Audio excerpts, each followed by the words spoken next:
વિદ્યાર્થી મિત્રો, જય સ્વામિનારાયણ. આજે આપણે ધોરણ 12 કોમર્સ આંકડાશાસ્ત્રમાં ચેપ્ટર બીજામાં લાસ્ટમાં હવે પહોંચી ગયા છીએ. એમાં આગળ વધવાના છીએ. છેલ્લા 3 દાખલા બાકી છે. સંપૂર્ણ ચેપ્ટર આપણે પૂરું કરવા માટે જઈ રહ્યા છીએ. તો આજના આ વિડીયોની અંદર ખાસ ધ્યાન આપજો. છેલ્લા 3 દાખલા બાકી છે. આ જ વિડીયોની અંદર આપણે ભણવાના છીએ. દાખલા નંબર 10. 10 પેઢી માટે વેચાણ એક્સ અને ખર્ચ વાય વિશે નીચેની માહિતી મળે છે. આપી દીધું છે. આ પરથી સહસંબંધક શોધો. અહીંયા જે આપ્યું છે ને એ ઠીક છે, એ આપણે ચોપડામાં લખીએ છીએ અને પછી તમને સમજાવીએ છીએ. ચલો, રકમમાં આપણે કીધું છે કે 10 પેઢી માટે લે n બરાબર 10. પછી આપણે કીધું છે x બાર બરાબર 58, એ આપી દીધું છે રકમની અંદર. y બાર બરાબર 14, એ પણ આપણે આપી દીધું છે. હવે જે છે ને સિગ્મા x માઇનસ 65 અને એનો સ્ક્વેર એ આપી દીધું છે 850. હું લખતો નથી અત્યારે, કારણ કે મારે અહીં જરૂર છે એક ફેરફાર કરવો છે. સિગ્મા y માઇનસ 13 અને એનો સ્ક્વેર બરાબર, એ પણ આપી દીધું છે, લખતો નથી, 32. Sigma x minus 65 y minus 13, એ પણ આપી દીધું, લખતો નથી. હવે ધ્યાન રાખીએ, x બાર 58 છે રકમમાં. જો અહીં કાઉન્સમાં સિગ્મા x માઇનસ 58 હોત તો દાખલો સરળ થઈ જાત. તો 5 માર્ક્સના જે 3 સૂત્રો છે ને એમાંથી પેલું સૂત્ર આવત. 3 સૂત્ર છે એમાંથી. પણ આ યુવી વાળો દાખલો થયો કે કારણ કે અહીંયા 58 છે તો અહીંયા 58 નથી. તો અહીંયા છે ને આપણે આને યુ કહેશું, યુ એટલે યુ નો સ્ક્વેર, આ કાઉન્સ બરાબર યુ. અને હવે રકમમાંથી લખી નાખીએ 850 આપણે આપ્યું છે. આને આપણે વી ધારી લઈએ, સિગ્મા વી અને એનો સ્ક્વેર, અને એ આપણે આપી દીધું છે 32. આ સિગ્મા યુ, આ સિગ્મા વી, એના બરાબર એ આપી દીધું છે 0. હવે જ્યારે આપણે સૂત્ર મૂકીશું n સિગ્મા યુવી વાળું, ત્યારે એમાં સિગ્મા યુ અને સિગ્મા વી નથી. તો પેલા વહેલા એ શોધવું પડશે. કઈ રીતે મેળવવાનું એની ગણતરી ખાસ મહત્વની છે. બાકીનો દાખલો કદાચ તમને આવડી પણ જાય. જો હવે મેં x માઇનસ 65 ને u કીધું હતું ને, હું અહીં લખીશ u બરાબર x માઇનસ 65. મારે જોઈએ છે સિગ્મા યુ, આ યુ છે બરાબર. આગળ સિગ્મા લગાડી તો અહીંયા પણ આગળ સિગ્મા લાગશે. જો અહીંયા પણ સિગ્મા અને કાઉન્સમાં x માઇનસ 65. હવે કાઉન્સની બહાર સિગ્મા છે એટલે સિગ્મા કાઉન્સ છોડી એટલે સિગ્મા બે ને ગુણશે. સિગ્મા ગુણ્યા x એટલે સિગ્મા x, અને સિગ્મા ગુણ્યા 65 એટલે 65 સિગ્મા. આવી રીતના લખવાનું, અથવા સિગ્મા 65 પણ ચાલે. હવે સિગ્મા x આપણી પાસે આડકતરી રીતે છે, એ અહીં હું લખું છું. જો તમને x બાર આપી દીધું છે ને તો સિગ્મા x બરાબર nx બાર થાય. હા કે ના, n into x bar. n અને x બાર નો ગુણાકાર કરો એટલે સિગ્મા x. હકીકતમાં જો x બાર નું સૂત્ર છે સિગ્મા x ના છેદમાં n, એ છેદમાં n છે ને, છેદમાંથી જો અંશમાં ગયું છે. સમજાણું ને?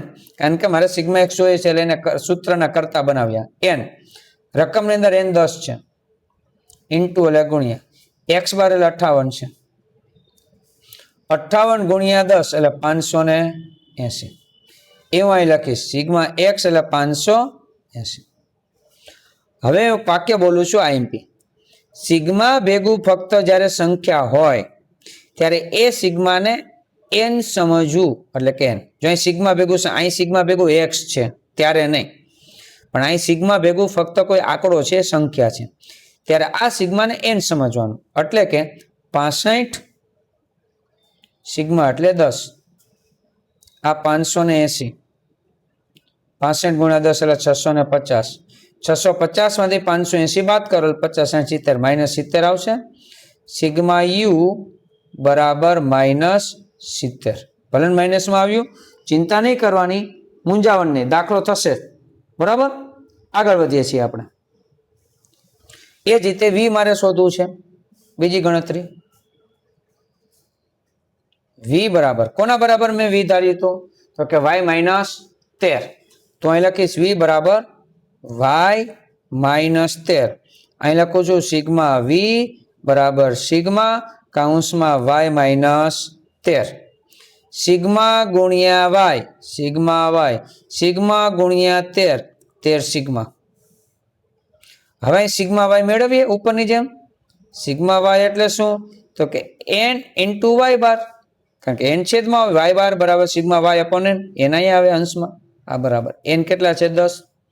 વાય બાર રકમની અંદર છે 14, 14 ગુણ્યા 10, 140. અહીં લખીએ 140 માઇનસ આ 13. સિગ્મા ભેગું ફક્ત આંકડો ત્યારે ઈ સિગ્મા એટલે n હોય. આ 140, 13 ગુણ્યા 10, 130, એટલે 10 આવશે. આ સિગ્મા વી. હવે આપણે છે એ સૂત્ર મૂકીશું આર નું.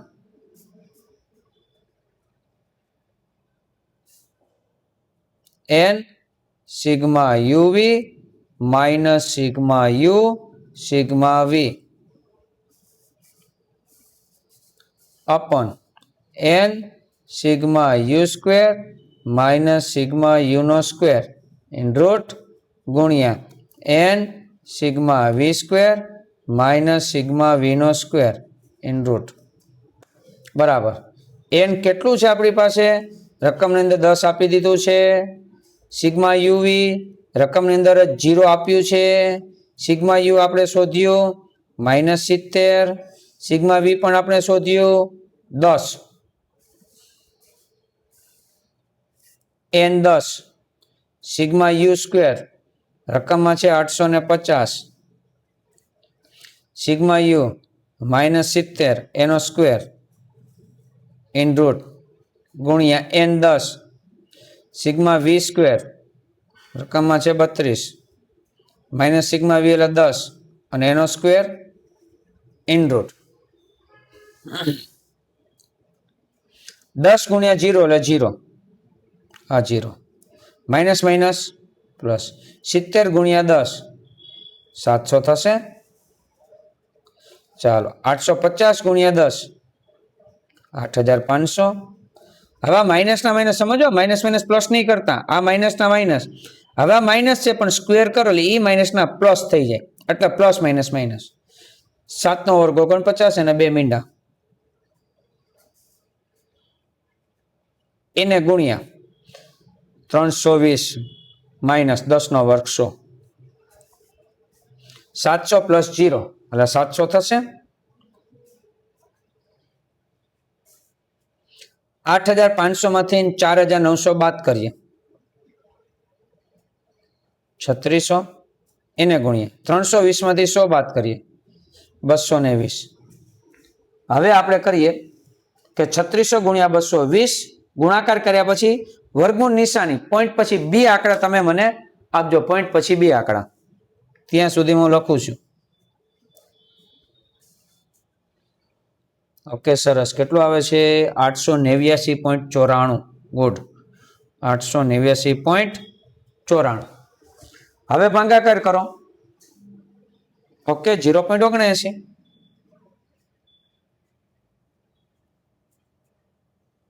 આવો દાખલો પણ 3 માર્ક્સ ને પૂછાઈ શકે છે. આપણે તૈયારી હોવી જોઈએ. ચલો દાખલો સમજાઈ ગયો તો મને યસ એવું આપજો અને કઈ પ્રશ્ન હોય તો કોમેન્ટ્સની અંદર લખો. હવે દાખલા નંબર 10 આગળ વધીએ છીએ. દાખલા નંબર 10 ની અંદર સોરી 10મો થઈ ગયો, 11મો દાખલો. ઓકે 10 વ્યક્તિઓ દૈનિક કેલરી x લે છે. તેમનું વજન y કિગ્રા છે. તે માહિતી પરથી ક્રમાંક સહસંબંધાંક 0.6 મળે છે. પાછળથી ચકાસણી કરતા માલુમ પડ્યું કે એક વ્યક્તિના x અને y ચલોના ક્રમોની વચ્ચેનો તફાવત 4 ને બદલે 2 લેવાયો. જોજો ક્રમની વચ્ચેનો તફાવત એટલે ડિફરન્સ 4 ને બદલે 2 લેવાયો. લેવાનો કેટલો હતો? 4. લેવાઈ ગયો કેટલો? 2. એટલે આ સાચો હતો ના ખોટો છે. તો ક્રમાંક સહસંબંધાંકની સાચી કિંમત શોધો. ઓકે એ સ્ટાર્ટ કરીએ.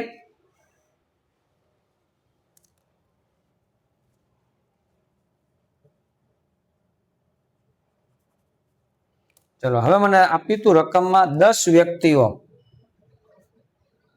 n બરાબર 10. પછી એનો ક્રમાંક સહસંબંધાંક એટલે r બરાબર 0.6. પછી ક્રમમાં ભૂલ થઈ હતી એટલે હું અહીં લખીશ સાચો ડી અને બીજું છે ડિફરન્સ તફાવત, ખોટો ડિફરન્સ, ખોટો તફાવત. 4 ને બદલે 2 લેવાયો હતો, સાચો 4 હતો ને ખોટો 2 હતો. બરોબર છે. તો હવે ક્રમાંક સહસંબંધક સાચો ગણવાનો છે. પેલા વેલા આપણે આર આપી દીધો છે એટલે આર નું સૂત્ર જ હું મૂકું છું. આર બરાબર 1 minus 6 sigma D square upon n square minus 1. ચલો આર કેટલું છે તો કે 0.6 મૂકી દઈએ આપણે. આ 1 માઇનસ 6 સિગ્મા ડી સ્ક્વેર નથી. n કેટલા હતા 10, 10 નો વર્ગ 100 માઇનસ 1. ચલો આ 0.6 બરાબર 1 માઇનસ 6 સિગ્મા ડી સ્ક્વેર. 100 માંથી 99 ગુણ્યા 10 990. હવે માઇનસ છે એના ભેગું શોધવાનું છે, એ આ બાજુ લઈ લે પ્લસ અને આ પ્લસ એના સામે માઇનસ, એટલો આપણે એક ફેરફાર કરીએ છીએ એટલે 6 sigma D square upon 990. 1 minus આ પ્લસ છે સામે જાય તો માઇનસ. ચલો એકમાંથી આપણે બાદ કરીએ એટલે 0.4 આવશે ને. હવે છેદમાંથી અંશમાં જશે, અંશમાંથી છેદમાં જશે, ખાલી અહીંયા વચ્ચે સિગ્મા ડી સ્ક્વેર અહીં 0.4 હતું એને ગુણ્યા 990 છેદમાં 6. ચાલો કેલ્સી ચલાવો અને મને જવાબ આપો કે ભાઈ 0.4 ગુણ્યા 990 અને એને ભાગ્યા 6.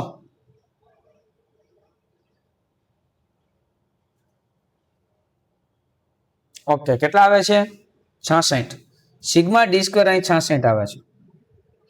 હવે આ સિગ્મા ડી સ્ક્વેર કેવો હશે? ખોટો છે. કેવો છે? કારણ કે ભૂલ થઈ ગઈ હતી. હવે સિગ્મા ડી સ્ક્વેર સુધરી જાય એટલે આખો સાચો તમને આર મળી જાય. તો હવે આપણે લખીશું સુધારેલો સિગ્મા ડી સ્ક્વેર. શું લખીશું?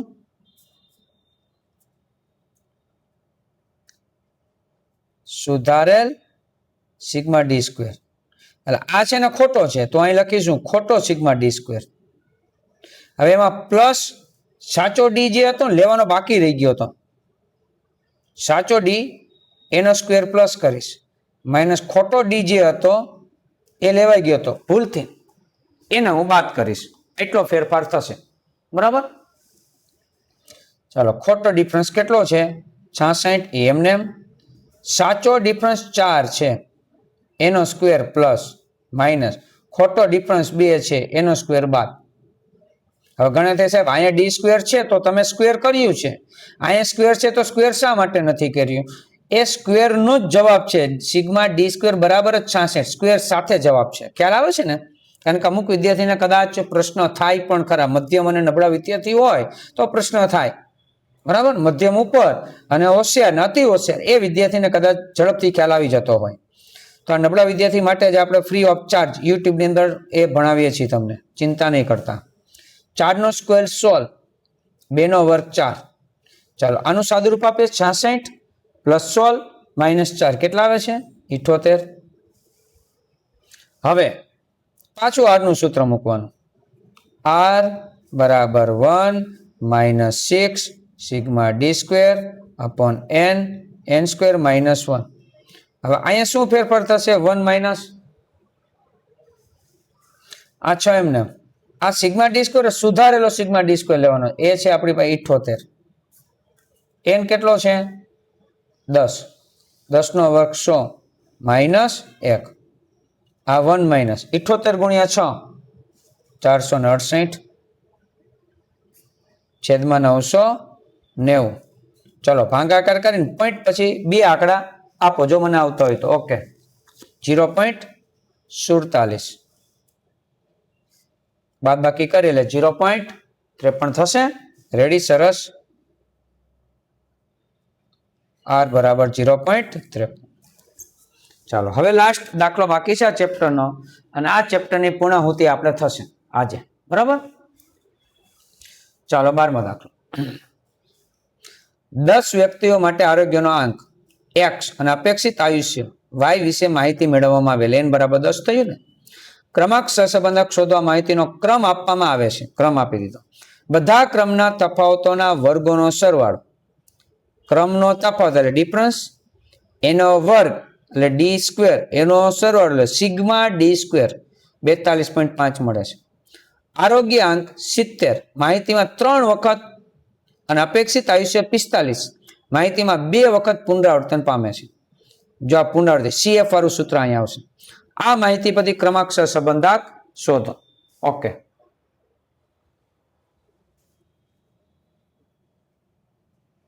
દાખલા નંબર 12.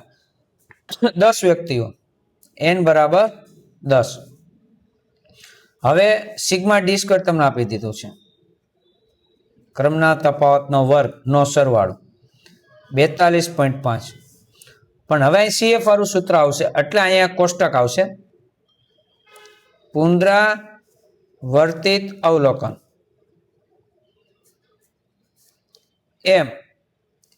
m નો ઘન માઇનસ m છેદમાં 12.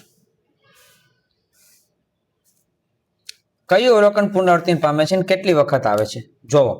હવે તમને કીધું 70 માહિતીમાં 3 વખત. કેટલી વખત? 3 વખત. અને અપેક્ષિત આયુષ્ય 45 2 વખત આવું કીધું છે. 3 3 નો ઘન 3 3 9 9 3 27 માંથી 3 જાય 24 24 ભાગ્યા 12 એટલે 2 આવશે. ઓકે, અને 2 2 નો ઘન 8 8 માં 2 જાય એટલે 6 6 ભાગ્યા 12 0.5. આના સરવાળાને CF કહેવાય. CF બરાબર 2.5. તો CF વાળું સૂત્ર આપણે અહીં મૂકીએ. R બરાબર 1 minus 6 in bracket sigma d square plus CF upon n square minus 1. આ 1 minus 6 સિગ્મા ડી સ્ક્વેર રકમની અંદર 42.5 CF છે 2.5 છેદમાં n કેટલું છે 10 10 નો વર્ગ 100 માઇનસ 1 આ 1 માઇનસ 42.5 પ્લસ 2.5 એટલે 45 અને 45 ગુણ્યા 6 કરો. ઓકે, 270 990 270 ભાગ્યા 290 પોઈન્ટ પછી 2 આંકડા મને આપવા. Okay, ready. 0.27 બાદ કરે એટલે કેટલા આવશે તો કે 0.73.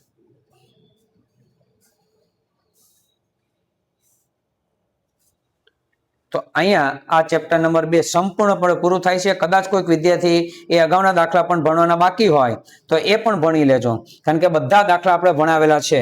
સેક્શન એ પણ ખાસ વ્યવસ્થિત ગણતરી સાથે સમજાવીને આપણે ભણાવેલો છે. અને બધા જ વિડીયો છે અન્ય વિદ્યાર્થીને શેર કરજો કે જેથી કરીને છે એ વિદ્યાર્થી પણ ફ્રી ઓફ ચાર્જ એ ભણી શકે. ઘણી વખત પરિસ્થિતિ ના હોય વિદ્યાર્થીઓની તો એ ફ્રી ઓફ ચાર્જ ક્લાસીસમાં જતા નથી, ત્યાં ફી ચૂકવવી પડે છે અને આ ફ્રી ઓફ ચાર્જ છે. તો બધા જ વિડીયો છે એ વિદ્યાર્થીને શેર કરવા, અન્ય વિદ્યાર્થી સુધી પહોંચાડવા. ચલો નેક્સ્ટ ચેપ્ટરની અંદર આપણે મળીશું. ત્યાં સુધી સખ્યા સરના જય સ્વામિનારાયણ.